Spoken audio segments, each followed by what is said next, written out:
नमस्कार, तिखट तडकामध्ये आपलं स्वागत आहे। आज आपण एक पालेभाजी बघणार आहोत, लाल माठ। त्यासाठी इथे मी एक जुडी घेतली आहे।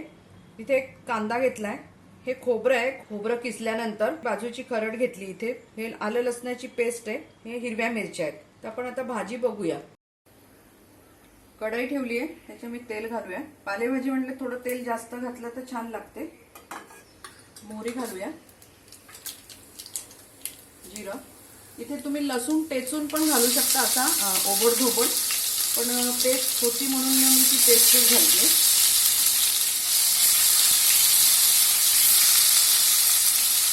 हळद घालते,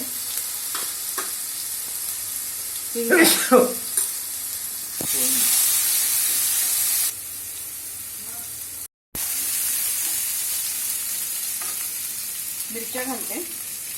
तुम्ही इथे लाल तिखट पण आवडीप्रमाणे घालू शकता।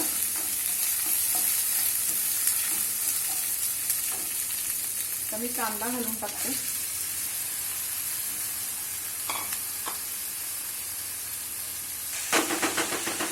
आपला कांदा चांगला परतलाय, आपल्याला जळवायचा नाहीये। मीठ घालते त्याच्यामध्ये। ही पटकन होणारी भाजी आहे, त्याला काही दुसरे मसाले घालायची गरज नाही। खूप वेळेला भाजीचा ओरिजिनल जी चव असते, मुळातली चव, ती छान राहते। कुठलेही काही आपल्याला घालायचं नाही, कांदा, हिरवी मिरची आणि लसूण एवढ्या ह्याच्यावरच ती भाजी छान लागते। आता आपण भाजी घालून घेऊया। ती मी 2-3 वेळा धुतली आहे पाण्याने। आता दिसायला खूप दिसते ही, आता शिजल्यानंतर अगदीच कमी होईल।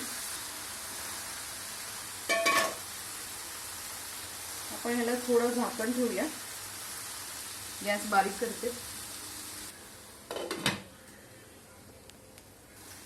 भाजी आपण वर खाली करून घेऊ।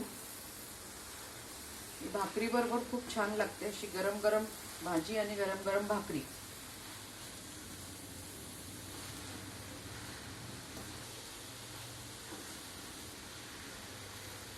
आता आपण झाकण ठेवूया, थोडी वाफ येऊ देऊ त्याला। आपली भाजी जवळजवळ झालीच आहे, पण आपल्याला जास्त पण शिजवायची नाहीये। तर आपण आता खोबरं हे घालूया। तुम्ही इथं पांढरं स्वच्छ खोबरं पण वापरू शकता।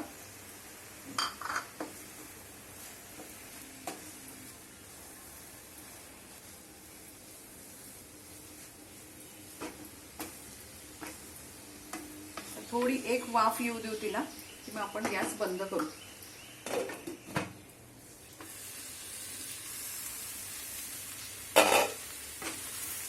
आपली भाजी तयार झाली आहे। आता आपण प्लेटमध्ये काढून घेऊया, गॅस बंद करते।